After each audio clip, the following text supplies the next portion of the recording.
병원에 가서 검사를 받았는데 의사 선생님이 정상이에요 라고 하시는데 정작 몸은 계속 아픕니다. 속이 불편하고 가슴이 답답하고 여기저기 통증이 있는데 스트레스 같아요. 마음을 편하게 가지세요. 이런 말만 듣습니다. 혹시 이런 경험 있으신가요? 안녕하세요. 마음 지금부터가 진짜 감정건강연구소입니다. 몸은 왜 마음보다 먼저 아플까요? 오늘은 이 질문을 함께 생각해 보려고 합니다. 먼저 제가 만난 두 분의 이야기를 들려드릴게요. 첫 번째 분은 60대 후반 여성분입니다. 이분은 몇 년째 속이 불편하고 가슴이 답답하다고 하셨어요. 병원에서 위내시경, 심전도 검사 다 해봤는데 이상 없어요 라는 말만 들었대요. 그런데 이분이 조용히 하신 말씀이 있었습니다. 사실 저는 평생 남한테 싫다는 말을 해본 적이 없어요. 시어머니한테도 남편한테도 심지어 자식들한테도요. 항상 괜찮다 내가 하지 뭐 라고 했어요. 그런데 요즘은 숨이 막히는 것 같아요. 말 그대로 목이 조이는 것처럼 답답해요. 두 번째 분은 70대 초반 남성분입니다. 이분은 이렇게 말씀하셨어요. 화가 나도 참았어요. 평생 그렇게 살았어요. 나는 집안 가장이니까, 남자니까 당연히 참아야 한다고 생각했죠. 그런데 요즘은 등이 너무 아파서 잠을 못 자요. 병원에서는 나이 탓이래요. 하지만 대화를 나눠보니 이분은 평생 자신의 감정을 한 번도 제대로 표현해 본 적이 없으셨어요. 이 두 분의 공통점은 뭘까요? 검사는 정상인데 몸은 아프다. 그리고 평생 감정을 참아왔다는 점입니다. 몸이 먼저 신호를 보내고 있었던 거지요. 의학 연구에서는 이런 현상을 신체화 증상이라고 부릅니다. 조금 어려운 말 같지만 아주 쉽게 풀어드릴게요. 우리가 살면서 싫어요, 힘들어요, 그만하고 싶어요 라고 말해야 할 순간들이 있습니다. 하지만 많은 분들이 착하고 또 책임감이 강해서 갈등이 두려워서 이런 말을 하지 못하시죠. 그럼 이 감정은 어디로 갈까요? 사라지는 게 아니라 몸속에 쌓입니다. 마치 쓰레기통에 쓰레기를 계속 넣기만 하고 한 번도 비우지 않는 것과 같아요.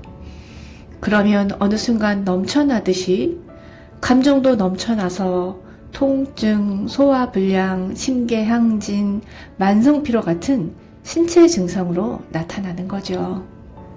이건 꾀병도 아니고요. 마음이 약한 것도 아닙니다. 몸이 정직하게 신호를 보내는 거고요. 그래서 한 의사는 이렇게 말씀하셨어요. 몸은 우리가 하지 못한 거절을 대신 말해준다. 그럼 이게 왜 그런지 조금 더 자세하게 알아볼까요? 우리 몸에는 우리가 의식하지 않아도 자동으로 작동하는 자율신경이라는 게 있습니다.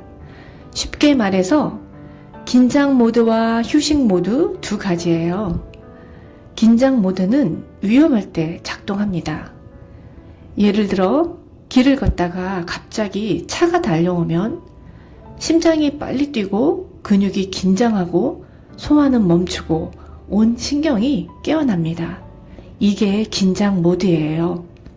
위험에서 살아남기 위한 몸의 자동 반응이죠. 휴식 모드는 위험이 지나가고 나면 안전하잖아요. 그렇게 되면 심장이 천천히 뛰고 근육이 이완되고 소화가 잘 되고 몸이 회복됩니다. 이게 휴식 모드예요. 문제는 뭘까요? 건강한 사람은 긴장과 휴식을 반복하면서 균형을 유지합니다. 하지만 감정을 계속 참으면 몸이 항상 긴장 모드에 머물게 되는 거예요. 예를 들어 볼게요. 시어머니한테 서운한 일이 있었어요. 그런데 말은 못하고 속으로만 삭혔죠. 겉으로는 웃으면서 괜찮아요 라고 했지만 속으로는 화가 나 있는 상태죠. 이럴 때 몸은 어떻게 될까요? 겉으로는 평화로워 보이지만 몸속에서는 여전히 긴장 모드가 켜져 있어요.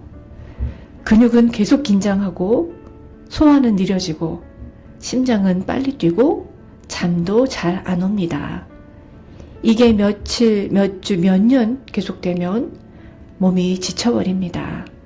그래서 나타나는 게 만성두통, 위장장애, 불면, 만성피로 같은 증상들이에요. 신체화 증상은 마음이 약해서가 아니라 몸이 너무 오래 긴장 상태에 있었기 때문입니다. 마치 스위치를 끄지 않고 계속 켜놓은 것과 같아요. 또 하나 중요한 이야기가 있습니다. 바로 면역에 관한 거예요. 면역이 뭘까요? 우리 몸에는 바이러스나 세균이 들어오면 그걸 물리치는 방어군이 있습니다. 이게 바로 면역 시스템이에요. 감기에 걸렸을 때 약 안 먹어도 낫는 것, 이 방어군이 싸워서 이기는 거죠. 문제는 언제 생길까요? 스트레스가 오래 계속되면 이 방어군이 혼란에 빠집니다. 싸워야 할 적이 밖에 없는데 계속 긴장 상태이니까 자기 몸을 적으로 착각하고 공격하기 시작하는 거예요. 이게 의학에서 말하는 자가면역 질환입니다. 예를 들면 류마티스 관절염, 루푸스 같은 병들이죠. 실제로 연구를 보면 평생 감정을 억누르고 산 사람, 만성 스트레스에 시달린 사람, 어릴 때 힘든 경험이 많았던 사람, 이런 분들이 자가면역 질환에 걸릴 확률이 높다는 결과가 있습니다. 쉽게 말하면 밖으로 내보내지 못한 감정이 안으로 향해서 내 몸을 공격하는 겁니다. 한 의학자는 이렇게 표현했어요. 억눌린 분노는 면역계를 안쪽으로 향하게 만든다. 이건 의지의 문제가 아닙니다. 몸의 자동 반응이에요. 그래서 마음을 편하게 먹으세요 라는 말만으로는 해결이 안 되는 겁니다. 이제 조금 다른 질문을 해볼게요. 왜 나는 평생 이렇게 참고 살았을까? 많은 분들이 이런 성향을 가지고 계십니다. 착하다는 말을 많이 들었다. 책임감이 강하다. 갈등을 싫어한다. 남을 실망시키기 싫다. 괜찮다를 입버릇처럼 말한다. 혹시 본인의 이야기 같으신가요? 심리학에서는 이런 성향을 자기 억제적 성격이라고 부릅니다. 이게 왜 생겼을까요? 대부분은 어린 시절에서 시작됩니다. 어렸을 때 부모님이 힘들어 보이거나 집안 분위기가 불안정했다면 아이는 본능적으로 배웁니다. 내가 착하면 엄마가 덜 힘들어해. 내가 말 잘 들으면 집안이 평화로워. 내가 참으면 아빠가 덜 화내. 그래서 감정을 숨기고 욕구를 억누르고 괜찮다고 말하게 됩니다. 이게 나쁜 건가요? 아니죠.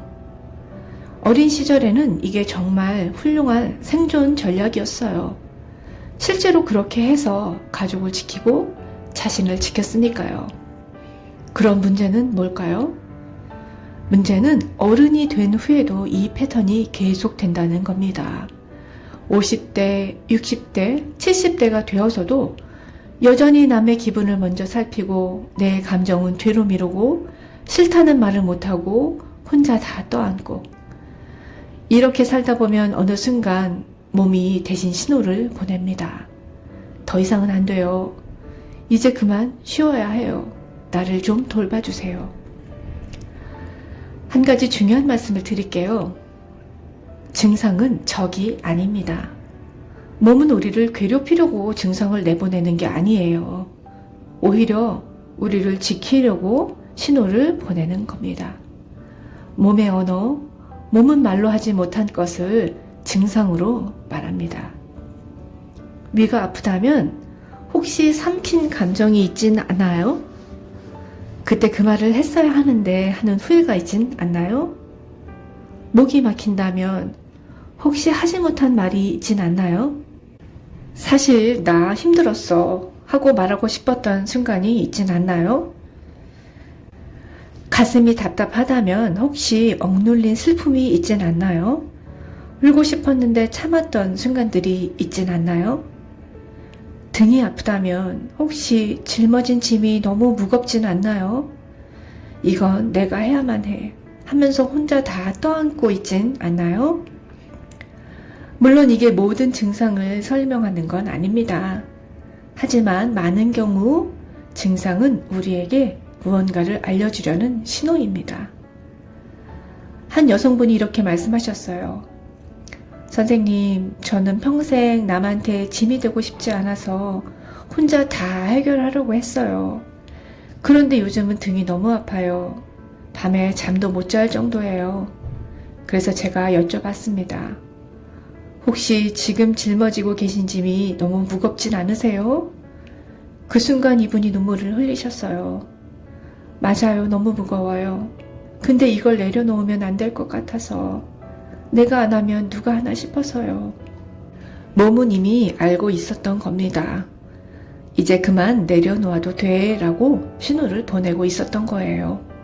몸은 늘 정직합니다. 우리가 듣지 않았을 뿐이에요. 그럼 이제 어떻게 해야 할까요? 중요한 건 스트레스를 없애는 게 아니라 나 자신과의 관계를 바꾸는 것입니다. 구체적으로 4가지를 말씀드릴게요. 첫 번째는 감정을 느끼는 것을 허락하기예요. 많은 분들은 이렇게 생각하세요. 화내면 안 돼. 슬퍼하면 안 돼. 약해 보이면 안 돼. 하지만 감정은 나쁜 게 아닙니다. 화가 나는 건 당연한 거고요. 슬픈 건 인간적인 거예요. 두려운 건 자연스러운 거고요. 이 감정들을 느껴도 괜찮다고 자신에게 허락해 주세요. 느끼는 것 자체가 치유의 시작입니다. 두 번째로는 몸의 신호를 무시하지 않기예요. 피곤하면 쉬시고요. 아프면 멈추세요. 조금만 더 이것만 끝내고 아니 나는 괜찮아. 이런 말을 너무 자주 하고 계시진 않나요? 몸은 거짓말하지 않습니다. 몸이 쉬라고 하면 쉬어야 합니다. 세 번째로 작은 경계부터 세우기예요. 이게 가장 어려울 수 있습니다. 싫어요, 힘들어요, 도와주세요. 이 3마디를 연습해 보세요. 처음엔 어색하고 죄책감이 들 수 있어요. 내가 너무 이기적인가 하는 생각도 들고요. 하지만 이게 나를 지키는 방법입니다. 작은 것부터 시작해 보세요. 오늘은 좀 힘드니까 내일 할게요. 미안하지만 이건 내가 못 해줄 것 같아. 나도 좀 쉬고 싶어.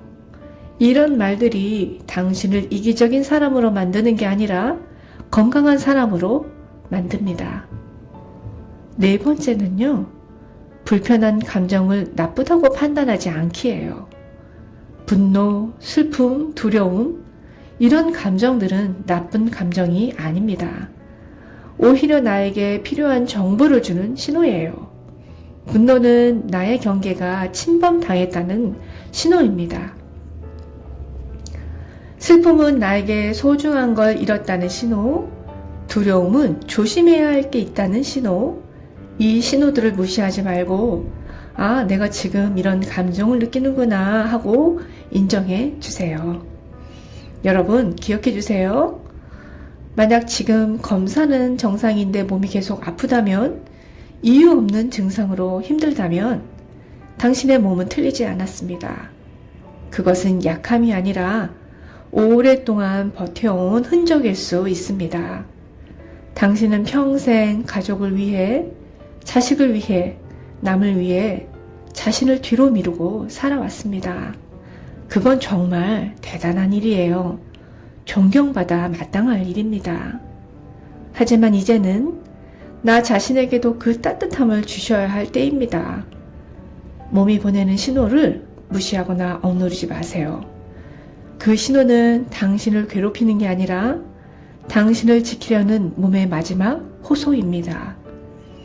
이제 그만 쉬어도 돼요. 이제 나를 돌봐도 돼요. 이제 말해도 돼요. 몸이 이렇게 말하고 있습니다. 오늘 영상이 조금이나마 도움이 되셨길 바랍니다. 영상 설명란에 관련 자료를 정리해 두었으니 참고하시고요. 건강하세요. 감사합니다.